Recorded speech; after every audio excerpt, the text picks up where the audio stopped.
Good morning, North America, good afternoon, Europe, and good evening to everyone joining us from India. This is US Election Watch. I'm Allister D'Souza in Washington, D.C. The headlines.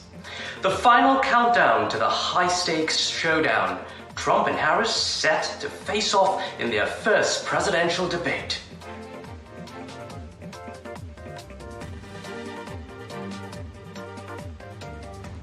A government shutdown looms as Congress faces a funding fight. Democratic lawmakers say funding is being weaponized by the Republicans.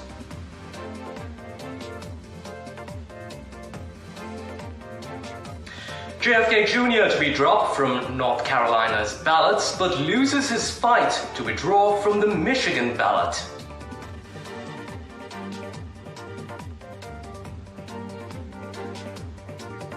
US rock band White Stripes sues Trump for the use of their hit song, accuses the Trump campaign of a flagrant misappropriation.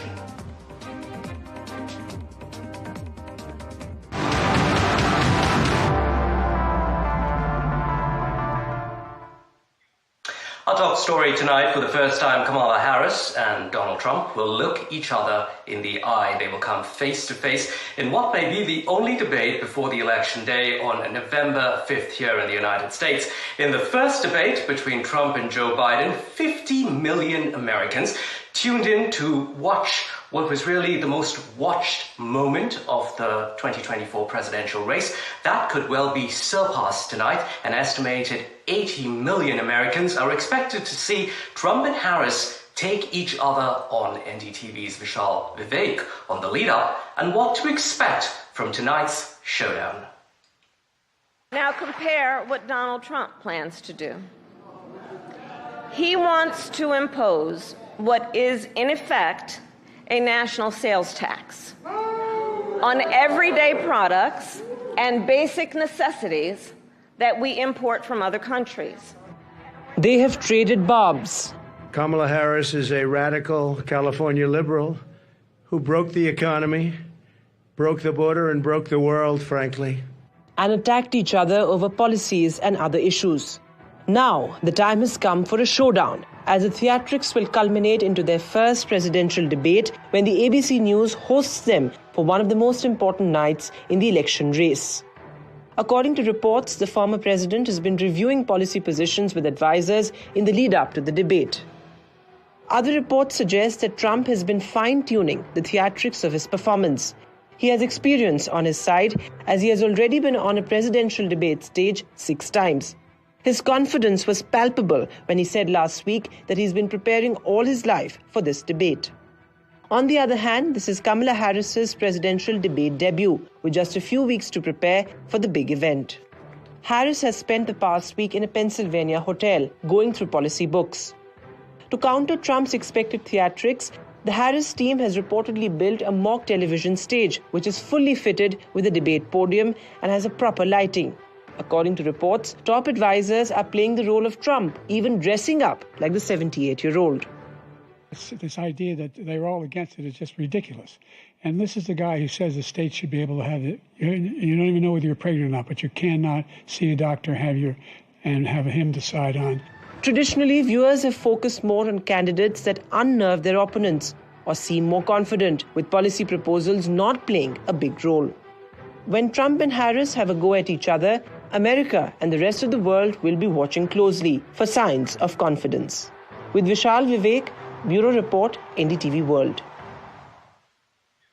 Okay, so time to debate the debate here on NDTV US Election Watch. Rachel Dean Wilson with the German Marshall Fund, a think tank, joining us. Rachel is also former communications director for the late US Senator John McCain. We also have Xenia Bale. She's a journalist and professor. Thank you very much for joining us here this morning. Rachel, first to you. Kamala Harris has been really on a euphoric run, a high after Joe Biden stepped aside, but the polls show that she really hasn't been able to make bigger strides, surge past Donald Trump. The criticism remains. Voters don't know who she is. She needs to better define herself. We hear this over and over again, and tonight is a chance to do that. But what really does that mean? What does it mean for her to define herself for American voters? Absolutely. The importance of tonight can't be understated. This may be the only opportunity that voters get to see both candidates debate one another together on stage, duking it out on the issues. For Trump, the bar is pretty low in that, or relatively low, in that he needs to show up and look somewhat presidential, not remind voters of kind of the most chaotic version of Trump. And for Harris, the bar is higher. It's a little more complicated. She is new to the ticket. She had the opportunity to introduce herself to the country, which may seem funny as a sitting vice president, but she does not have, really, she's not as well known as the former president Trump is to the U.S. electorate. And so she really did have this opportunity to introduce herself at the convention. But that's a very scripted platform, and you get to tell your story exactly the way you want to tell it, which is a great opportunity that both of the candidates have. And this is a completely different setup where she is going to have to show and tell the American people who she is. On the telling part, I think she's most effective when she's talking about how she is going to be a president for everyone and focusing in on the economy. And I think on the showing part, it's really going to be how she is interacting with Donald Trump. And so there is a fine balance there. She doesn't want to get out over her skis in aggressiveness if he is going to play it safe and calm and cool and collected. And so she really has to be in a position where she is able to kind of shift strategies depending on what she's getting from her debate opponent. Right, Xenia, what about you? What are you hoping to hear from Kamala Harris tonight? So firstly, I'm very excited for this debate, and I'm going to start off with actually talking about the Siena Times poll, which shows that both the candidates, Kamala Harris and former President Donald Trump, are pretty much neck to neck, specifically in the key swing states, right? And when we talk about the key swing states, we also have to talk about the policies and what the viewers want to hear from both these presidential candidates, right? One is a vice president. Of course, she is coming fresh to this presidential debate. This is her first presidential debate. We've seen her with Pence in the vice president debate that we saw in the last election. And then on the other hand, you have Donald Trump, who's at this point, I'd like to call him a veteran for presidential debates, right? We all remember how he targeted Hillary Clinton, calling her a nasty woman, and then also he said that he's going to send her to jail. So it's going to be very interesting how this plays out, right? Will he attack her specifically on policies with regards to economy, inflation, immigration, abortion, social security, Medicare? All these are internal issues. Foreign affairs with regards to, of course, the war in Ukraine, the war in Gaza, right? Their stance on Israel for both the candidates. That's what voters want to hear about, right? We are unclear currently regarding Trump's stance on quite a few key policy-related issues. His issues on, we know about taxation, but let's say childcare, for example, which is very important, very relevant to a very large voter base. We know about his stance on immigration, right? He wants to continue to build the wall if he comes to power. But with Kamala Harris, right, she's kind of followed pretty much what the Biden administration has implemented. And the question remains as to whether she will distance herself somewhat from some of Biden's policies, whether she will completely agree with him, whether she'll be in complete alignment, how she's going to do things differently, whether she's going to answer those questions. Of course, it remains to be seen. But, the last debate between Biden and Trump was watched by 50 million viewers. Let's see, will this break the Super Bowl record? Well, apparently 80 million this time, if those estimates are to be believed. Rachel, talking about Trump's strategies, right, Zina alluded to that as well. One of the things that we're likely going to see, he's going to try and link Harris deeply with Biden. She's just a continuation of the Biden presidency, not this breath of fresh air in terms of a new start and change that Americans want to see. So on the debate stage, how is Trump going to try and define Harris for the world? Yeah, and they really are in this battle, both Harris and Trump, to define Harris as a candidate. And so you're going to see that play out on the debate stage tonight.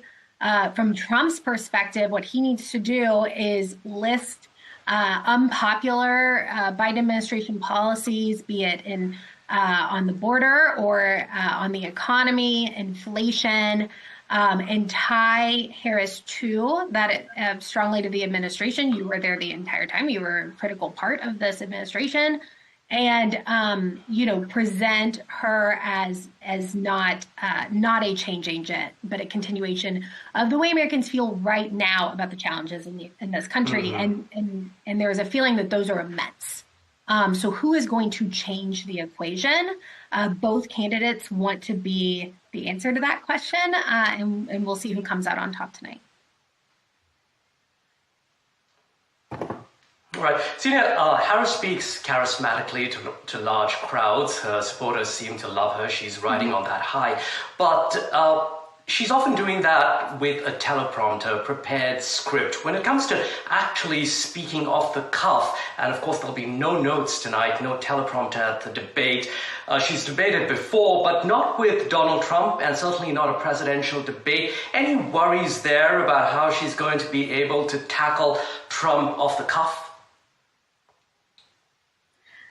That's a great question, Allister, and that's something that I have been thinking about, going through some of her previous debates. A lot of, what she said during her campaign, what she even said during the interview with CNN's Dana Bash has been primarily scripted, right? There have been some flip-flops on policy, for example, her stance on fracking. But it's going to be interesting to see how, she tackles Trump's one-liners, right? What she might say to his barbs. Her administration did push for unmuted mics, but unfortunately that did not happen. And as was noted in your show, and as has been reported, that Trump campaign has been preparing aggressively, especially to target Kamala Harris with regards to policy and the policies that have been implemented by the Biden administration, right? And let's not forget what Tulsi Gabbard said about Harris, and she stated that Harris needs to apologize for being for her work as a public prosecutor in California, putting over 1,400 people in prison and unfairly targeting Black and brown, immigrants and of course, criminals. So, I would correct that word, Black and brown people, right, unfairly targeting those. So let's see how, Trump questions Harris and questions her with regards to her record as a public prosecutor, with regards to her flip-flop on policies on, issues such as fracking. And also, let's see how the debate pans out when it comes to abortion. But given Harris's record as being, as you said, a charismatic leader, somebody who is very articulate, right, especially given the performance that we saw from Joe Biden in the last presidential debate, I think that Harris will be able to successfully combat Trump and, bring the focus to policies and bring the focus to what the voters and viewership actually want to hear about, right? I mean, we've seen all his social media messages calling Kamala Kambala and lying Kamala and all the misogynistic comments. But of course, his team has told him to dial that back and not do a repeat of 2016. And actually, the Kamala Harris, I read in New York Times that Kamala Harris's administration is really hoping that we see a repeat of 2016 so that she can, combat him and provide those one-liners that she's very famous for too, right? So let's indeed, let's and that's what they're kind of hoping for, right, Rachel? A repeat of a very, very emotional Trump going on to a rant, because according to reports, Trump has, in fact, privately acknowledged how his first 2020 debate, the 2020 debate, not the most recent one, with Joe Biden didn't go down well. If you recall, he repeatedly spoke over Biden. Biden famously said to him, "Will you shut up, man?" And then soon after that debate, Trump's polling numbers declined after that first debate there. Now, given Trump's dislike for Harris, do you think he's going to keep his emotions in check? Because he really needs to come across as presidential. He does need to come across as presidential. One thing I do want to make clear, though, from a campaign strategy perspective, both campaigns, part of the strategy is to goad the candidates in their campaigns. So even the Harris campaign is doing this with ads targeting Donald Trump specifically to kind of rile him up before tonight, hoping that they can amp up the conversation and the public pressure so much so that he will have a 2016 moment. I think if the Donald Trump that showed up against Joe Biden shows up tonight, that the Harris campaign is in trouble, because there were so many opportunities during that debate with Joe Biden where Trump could have, made the story about himself, and he really reined it in. So if there's a reined in Trump tonight, I think that is a more difficult situation for Harris to react to than if he is, more of the 2016 version where he's cutting people off. Now, there's a muted mic in between questions and answers, so he will not be able to just ramrod anyone who's speaking. I mean, I remember watching the 2020 debate. I remember watching the 2020 debate, and I thought, well, we've ruined presidential debates from this point forward, because it was actually unwatchable. And so I think we might get around some of that with this format tonight. And it proved me wrong, because the debate Biden and Trump was more consequential than almost any debate before it. So yes, we will have to see what comes tonight. Right.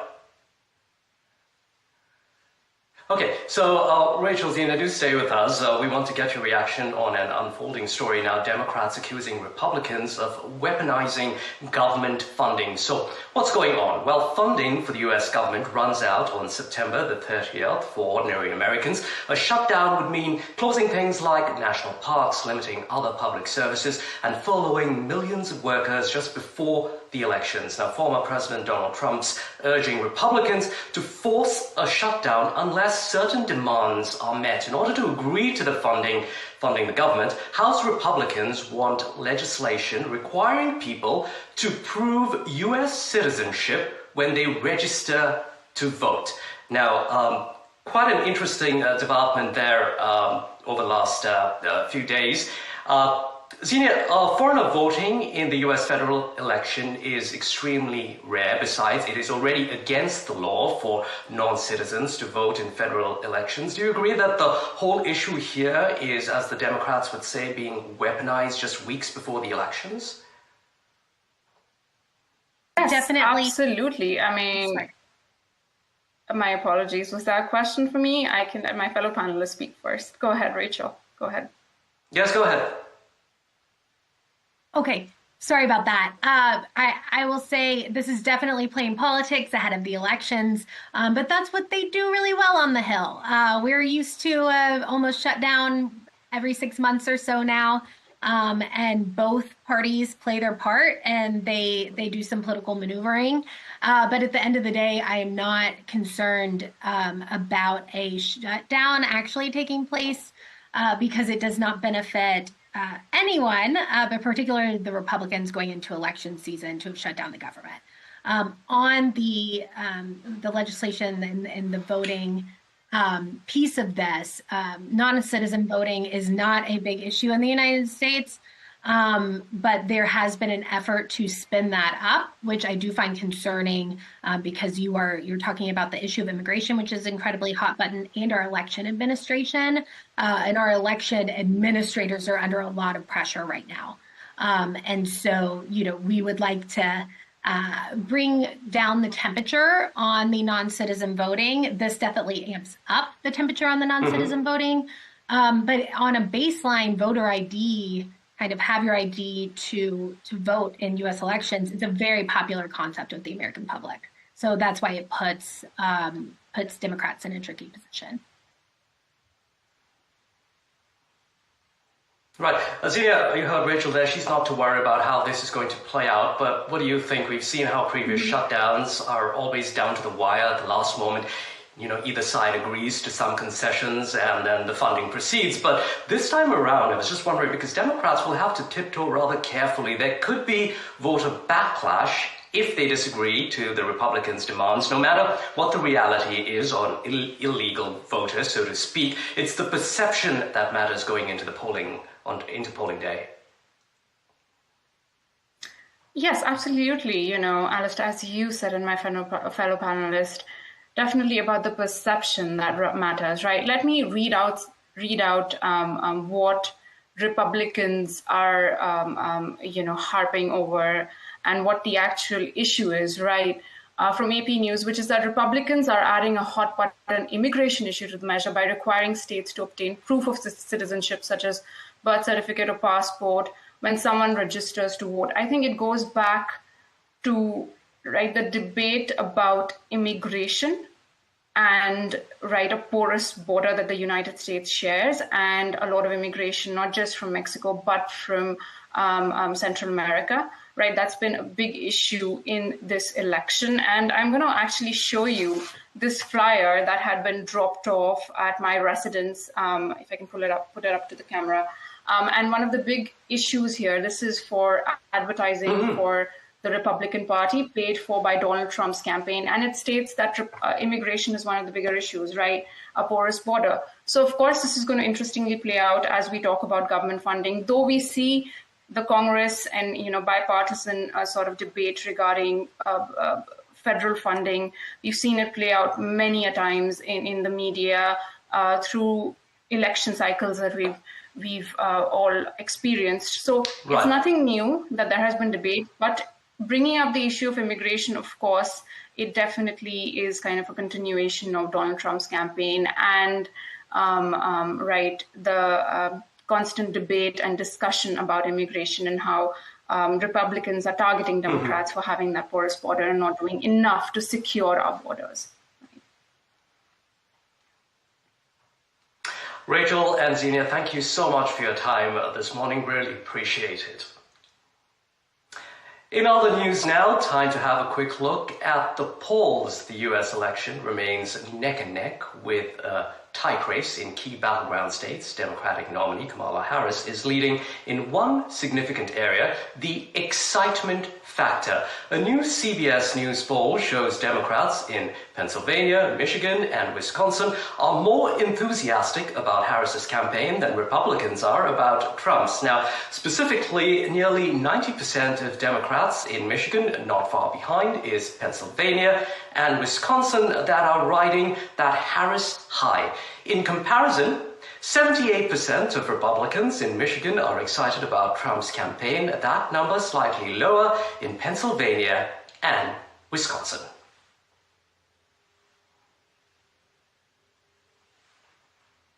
Now, in North Carolina, the Supreme Court there has ruled that Robert F. Kennedy Jr.'s name must be removed from election ballots, denying an appeal from the State Board of Elections that sought to keep him on the ballot. Local election officials estimate redesigning, printing, and preparing new ballots without Kennedy's name will delay the process of sending them out by at least 2 weeks and will cost the county offices over $1 million. On October 9th, that it's time to heal a divided nation and return the power to the people. Robert Kennedy Jr. North Carolina's Supreme Court has ruled that Robert F. Kennedy Jr.'s name will be removed from the state ballot. The Republican Party-controlled court, in a 4-3 decision, wrote that having accurate ballots is more important than the costs and delays owing to reprinting the state's ballots. Earlier, the Democratic-controlled State Board of Elections had rejected Kennedy's request to remove his name from the ballot. The board has said that it wouldn't be practical to reprint ballots and delay the start of voting. RFK Jr. suspended his independent campaign for the White House last month and backed Donald Trump, a shake-up that could have given the former president a modest boost from Kennedy's supporters. Experts had said that RFK Jr. had potential to tip scales in battleground states such as Michigan. He is a great person. I've known him for so long. For the past 16 months, Robert F. Kennedy Jr. Don't you want a president who's going to protect America's freedoms?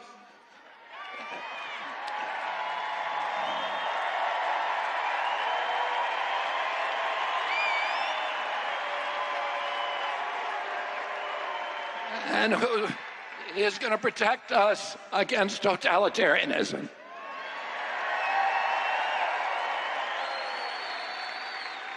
And I want to ask you again, don't you want a safe environment for your children? While North Carolina court ordered the removal of Kennedy's name from the state ballots, the top court of Michigan ruled that his name must remain on the state's ballot.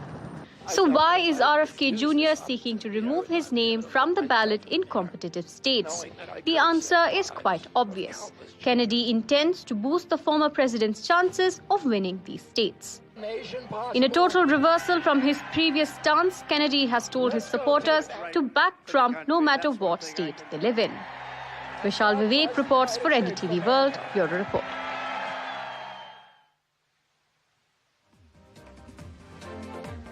That's it for US Election Watch. I'm Allister D'Souza in Washington, D.C.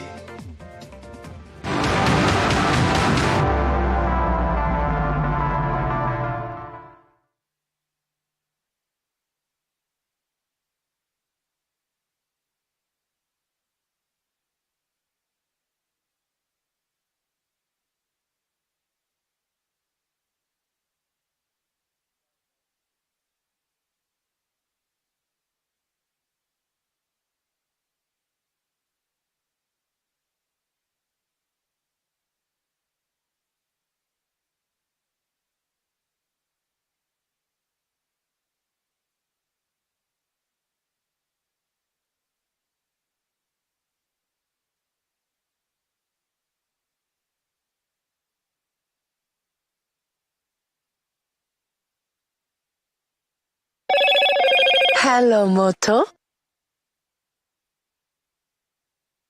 Motorola Razr 50 Ultra comes with Google Gemini.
Good evening. Welcome to Left, Right and Centre. I'm Vishnu Shom. On the programme tonight, junior doctors of Bengal protesting over the rape murder of a young doctor at a Kolkata hospital have hardened their stance after the 5 p.m. back-to-work deadline of the Supreme Court.